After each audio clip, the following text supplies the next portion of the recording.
ഇത് ദേവശ്രീ ഇല്ല. ഇല്ലത്തെ പറ്റി പറയാനാണെങ്കിൽ ഇവിടെ നടത്തുന്ന രണ്ടാണുങ്ങളാട്ടോ. ഇത് മൂത്തയാണ് ദേവൻ. ദേവനാണ് ഇപ്പൊ കുടുംബത്തെ കാര്യമെല്ലാം നോക്കുന്നത്. ആൾക്ക് ഇവിടെ ഒരു റേഷൻ കടയുണ്ട്. ഇത് ദേവന്റെ ഭാര്യ ഇന്ദു. ഇന്ദു ഒരമ്മ എന്ന് വേണം പറയാം. ഇത് ശ്രീറാം, ഇവിടുത്തെ രണ്ടാമത്തെ ആള്. ആള് ഒരു പോലീസുകാരനാട്ടോ. ദേഷ്യവും എല്ലാം ഉണ്ട് കയ്യിൽ. പക്ഷെ ആളൊരു പാവ. ആളെ അടുത്തറിയാത്തവർക്ക് മാത്രമേ ക്യാരക്ടർ മനസ്സിലാവും. ഇത് ജതി, ശ്രീറാമിന്റെ ഭാര്യ. ആള് ഒരു തമിഴത്തിക്കുട്ടി കേട്ടോ. പക്ഷെ നന്നായിട്ട് മലയാളം സംസാരിക്കും. നമ്മുടെ ശ്രീറാമിന്റെ കൂടെ വന്ന പിന്നെ നന്നായിട്ട് സംസാരിക്കും. ഇവരുടെ ഒരു ലവ് മാരേജ്. ആള് ജനനീനെ ഇങ്ങോട്ട് കടത്തിക്കൊണ്ട് പോകുന്നു വേണേ പറയാം. അപ്പൊ ഇനി ഈ വീട്ടിൽ നടക്കുന്ന കാര്യങ്ങളെല്ലാം കാണാൻ നിങ്ങൾ തയ്യാറല്ലേ? എങ്കിൽ നമുക്ക് ഈ വീട്ടിലോട്ട് പോയാലോ? ഈ വീട്ടിലുള്ളവരെ, ഈ വീട്ടിൽ കടന്നു വരാനുള്ളവരെ എല്ലാം നമുക്ക് പരിചയപ്പെടാം. എന്നിട്ട് അവരുടെ കാര്യമെല്ലാം നമുക്കറിയാം. എങ്കിൽ നമുക്ക് ഇവരുടെ വീട്ടിലോട്ട് പോവല്ലേ? നിങ്ങൾ വെയിറ്റിംഗ് ആണെന്ന് എനിക്കറിയാം. എങ്കിൽ വാ, നമുക്ക് ഇവരുടെ വീട്ടിലോട്ട് തന്നെ പോയേക്കാം. ഇനി ഇവിടെ നടക്കുന്ന കാര്യമെല്ലാം നമ്മൾക്ക് അറിയാനുള്ള കാര്യം കൂടെ അല്ലേ?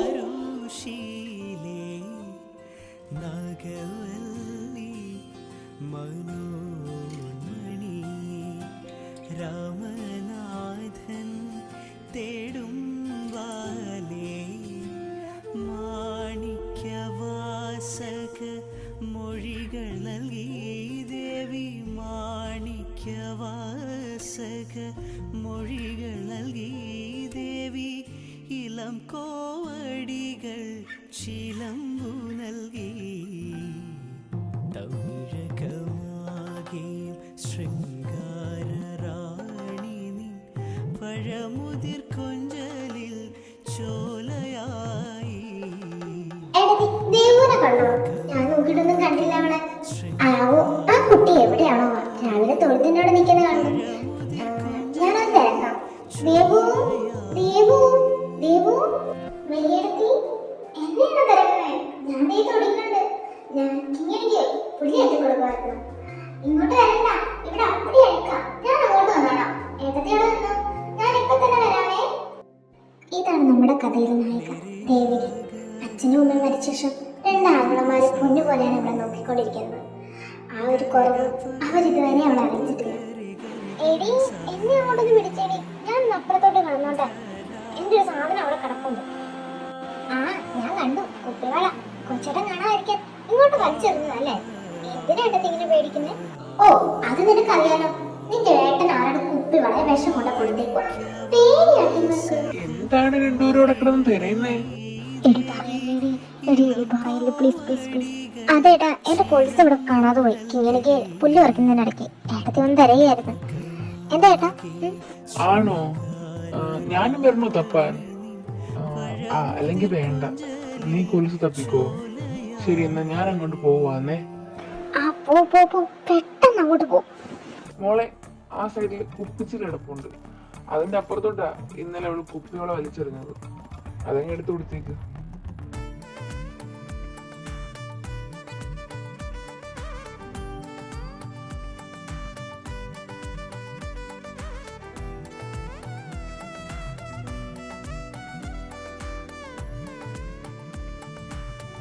ഇനി കുപ്പികളെ വലിച്ചെറിയുമ്പോഴേ ഒത്തിരി ദൂരോട്ട് വലിച്ചെറിയരുത്. എന്റെ പെങ്ങളുടെ കാലാ പോകുന്നേ. ഈ ദൂരോട്ട് വലിച്ചെറിയത്തില്ല. ഞാൻ അലമാരിയുടെ അകത്ത് വെച്ച് കൂട്ടിക്കളാം.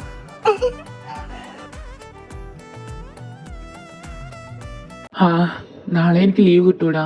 ഞാൻ നാട്ടിൽ പോവും. ആഹാ, അപ്പൊ ഉടനെ കല്യാണാലോചനയൊക്കെ നാട്ടിൽ പോയി കഴിഞ്ഞാൽ ഈ ഒരു ചോദ്യം എല്ലാവരുടെ വായിലുള്ളൂ. പിന്നെ കല്യാണാലോചനയൊക്കെ ഒത്തിരി വരുന്നല്ലേ. അറിഞ്ഞോണ്ട് എങ്ങനെയാടാ ഒരാളുടെ ജീവിതം കളയുന്നേ? സത്യം നീ പറയുന്നത്. നമുക്ക് വേണ്ടി അവർ നോക്കിയിരിക്കും. പക്ഷെ നമ്മൾ ഇന്നോ നാളെയോ എന്ന് പറഞ്ഞിരിക്കുന്നവരാ. പിന്നെ എൻ്റെ പ്രൊഫഷൻ ഇഷ്ടപ്പെട്ട് വരുന്ന ആളാണെങ്കിൽ ഓക്കെ. അത് ശരിയാ. നമ്മുടെ ഈ പ്രൊഫഷൻ ഇഷ്ടപ്പെട്ട് വരുന്ന ഒരാളാണ് അവർക്ക് ഒരു പ്രശ്നം ഉണ്ടാവില്ല. കാരണം അവരെന്ത് പ്രശ്നത്തിലും നമ്മുടെ കൂടെ നിൽക്കും. ഞാനും അത് തന്നെ അമ്മയോട് പറഞ്ഞിരിക്കണേ. അതാണെങ്കിൽ മതി. വലിയെടുത്തി, ഞാൻ അമ്പലത്തിൽ പോട്ടോ. ഇന്നലെ ഞാൻ അമ്പലത്തിൽ പോയില്ലോ. ഇന്ന് എന്തായാലും പോകണം. മോള് രാവിലെ തന്നെ അമ്പലത്തിൽ പോവാണോ? ആ ഏട്ടാ, ഞാൻ രാവിലെ തന്നെ അമ്പലത്തിൽ പോയിട്ട് വരാമല്ലോ നിർത്തും. എന്താ ഏട്ടാ, എന്തേലും ഉണ്ടോ? അത് മോളെ, വലിയേട്ടന് നിന്നോടൊരു കാര്യം പറയാനുണ്ട്. അതാ. മോളെ, നാളെ ഒരു കൂട്ടുകാരൻ നിന്നെ കാണാൻ വരുന്നുണ്ട്. ഏട്ടാ, ഞാൻ പറഞ്ഞല്ലേ എനിക്കിപ്പോ കല്യാണമൊന്നും വേണ്ടെന്ന്. അതെന്താ നിനക്ക് കല്യാണമൊന്നും വേണ്ടത്? അതെനിക്കിപ്പം അതിനോടൊന്നും താല്പര്യമില്ല. ഇപ്പൊ എന്തായാലും മോളൊന്നും പറയണ്ട. മോളെന്തായാലും അമ്പലത്തിൽ പോയിട്ട് വാ. എന്റെ ഈശ്വര, എത്രയും പെട്ടെന്ന് എന്റെ ഹരിയേട്ടനെ എന്റെ അടുത്ത് കൊണ്ടുവരണം. എത്ര വർഷമായി ഞാൻ കാത്തിരിക്കുന്നു. ഇനി എനിക്ക് തന്നെ തന്നൂടെ?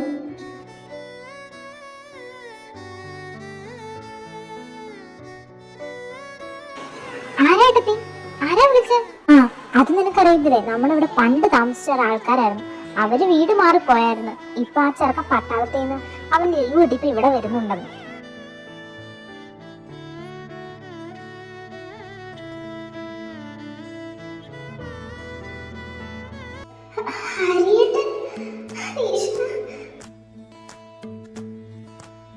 ഈ കുട്ടീന്റെ എന്നെ ഇങ്ങനെ നോക്കണേ. എടോ, ഹലോ, ഈ ഇല്ലത്തോട്ട് പോണ വഴി ഏതാ? ഇവിടെ നിന്ന് നേരെ പോയിട്ട് ഇടത്തോട്ട്. അവിടെ ആദ്യം കാണുന്ന വീടല്ല. ശരി എന്നാ.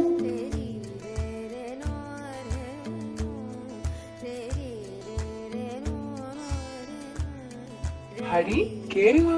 എന്താണ് തന്നെ നിന്നേ? ആ ഏട്ടാ, അതാ വരുവാ. ഇതാ കുറച്ച് പലഹാര വീട്ടിൽ നിന്ന് തന്നു കേട്ടാ. അല്ല, ബാക്കിയുള്ളവരൊക്കെ എന്തിയെ? മോനെ ഹരി, നിന്നൊക്കെ കുഞ്ഞിലെ കണ്ടതാ, ഇത്രയും വലിയ ആളായല്ലോ. നീ ഇപ്പൊ വന്നിട്ട് കുറെ ദിവസമായോ? ഇല്ല ഏട്ടാ, ഞാൻ ഇന്നലെയാ വന്നേ. എല്ലാരും ഒന്ന് കാണാൻ കരുതി വന്ന. ഹരി നമ്മുടെ ദേവുനെ പിന്നെ കണ്ടിട്ടേ ഇല്ലല്ലേ. കുഞ്ഞിലെ രണ്ടുപേരും ഒരുമിച്ച് കളിച്ചു നടന്നവരാ. വിളിക്കാൻ അവൾ അകത്തുണ്ട്. ദേവു, ഹരിയുടെ ദേവു. ശരിയാ, ഹരി അവളെ കുഞ്ഞിലെ കണ്ടതല്ലേ. വിളിക്ക, അവളകത്തുണ്ട്. അമ്പലത്തിൽ പോയിട്ട് ഇപ്പൊ വന്നതേ ഉള്ളൂ. മോളെ, താഴോട്ട് വന്നേ. ഒരാള് നിന്നെ കാണാൻ വന്നിട്ടുണ്ട്. പെട്ടെന്ന് വാ. ആ ഏട്ടത്തി, ഞാൻ വരാം.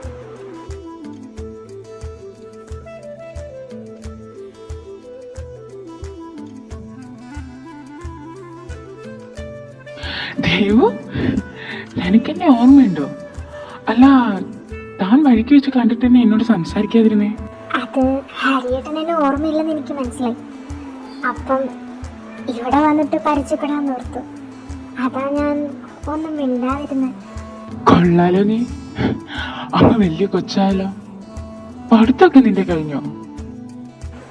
പഠിത്തമൊക്കെ കഴിയും. ഇപ്പൊ ഇവിടുത്തെ ഒരു സ്കൂളിലെ ടീച്ചറായിട്ട് വർക്ക് ചെയ്യാ. ഹരിയേട്ടൻ എന്നാ വന്നേ? ഞാൻ ഇന്നലെയാണോ വന്നത്. അപ്പോ ഞാൻ വിചാരിച്ചേ എല്ലാരും ഒന്ന് കാണാലോ. കൊറേ ആയാലും ഇങ്ങോട്ടൊക്കെ വന്നിട്ട്. ഹരിയങ്ങ് വലിയ ആളായല്ലോ. കുഞ്ഞിനെ കണ്ടതാ ഞങ്ങൾ എല്ലാരും. ആ ഏട്ടാ, എത്ര വർഷം മുമ്പാ പോയത്. അല്ല, ഏട്ടനത്തെ എവിടെയായിരുന്നു? ഞാൻ വന്നിട്ട് കുറച്ചു നേരമായല്ലോ, കണ്ടില്ലല്ലോ. അമ്മയച്ഛനൊക്കെ എന്ത് ചെയ്യേ? സുഖമായിട്ടിരിക്കുന്നോ? അമ്മ അച്ഛനും സുഖമായിട്ടിരിക്കുന്നേട്ടാ. അവര് ചിലപ്പാണെ നാളെ വരുന്നതായിരിക്കും, അറിഞ്ഞൂടാ. ഒരു മാസത്തെ ലീവേ ഉള്ളല്ലേ? കല്യാണമൊക്കെ കഴിഞ്ഞോ ഹരിയുടെ? അതിന് മറുപടി കൊടുക്കുന്നതിന് മുമ്പ് അവൻ ദേവുന്റെ മുഖത്തോട്ടൊന്ന് നോക്കി. ഇല്ല, കല്യാണമൊന്നും കഴിഞ്ഞിട്ടില്ല. അമ്മയച്ഛനും അതിനൊക്കെ നിർബന്ധിക്കുന്നുണ്ട്. എനിക്കിപ്പോ അതിനൊന്നും താല്പര്യമില്ല ഏട്ടാ. പെട്ടെന്ന് ദേവുന്റെ മുഖത്തുണ്ടായ ചിരി അവൻ വല്ലാണ്ട് ആസ്വദിച്ചു. അല്ല, ദേവുന്റെ കല്യാണം കഴിഞ്ഞോ? അവർക്ക് ഇത്രയും പ്രായമായില്ലേ? അയ്യോ, അവളുടെ കല്യാണമൊന്നും കഴിഞ്ഞിട്ടില്ല. ഞങ്ങളിവിടെ പറയുന്നുണ്ട്. അവക്കും ഇതിന് താല്പര്യമില്ല. അപ്പൊ ഹരിയേട്ടൻ ഒന്നും ഓർമ്മയില്ല. എന്നോട് പറഞ്ഞിട്ട് പോലും ഒന്നും. ദേവു, ദേവു, വന്ന് ഭക്ഷണം കഴിച്ചേ. വാ, എല്ലാരും വിളിക്കുന്നു. വാ. വേണ്ട ഏട്ടത്തി, എനിക്ക് ജലദോഷം തോന്നുന്നു. എനിക്ക് ഭക്ഷണം വേണ്ട, നിങ്ങൾ കഴിച്ചോ. ആണോ? എന്നാ മോള് കിടന്നോ. അവക്കിപ്പം ഭക്ഷണം വേണ്ടെന്ന് പറഞ്ഞു. അവക്ക് ജലദോഷമാണ്. അങ്ങനെ ഫസ്റ്റ് പാട്ട് ഇവിടെ കൂടെ അവസാനിക്കുകയാണ്. എനിക്കറിയാം ലെങ്ത് കുറവാണ്. സെക്കൻഡ് പാർട്ടോട്ട് കുറച്ച് ലെങ്ത് കൂട്ടാൻ ശ്രമിക്കാം. ഞാൻ ഹോസ്പിറ്റലിലൊക്കെ ആയതുകൊണ്ട് കുറച്ച് ബുദ്ധിമുട്ടൊക്കെ ആയിരുന്നു. പിന്നെ എഡിറ്റിങ് ചെയ്ത് പോസ്റ്റ് ചെയ്യണമെന്ന് ഓർത്തിട്ട് മാത്രമാണ് ഇത്രയും പോസ്റ്റ് ചെയ്തത്. എന്തായാലും അടുത്ത പാട്ട്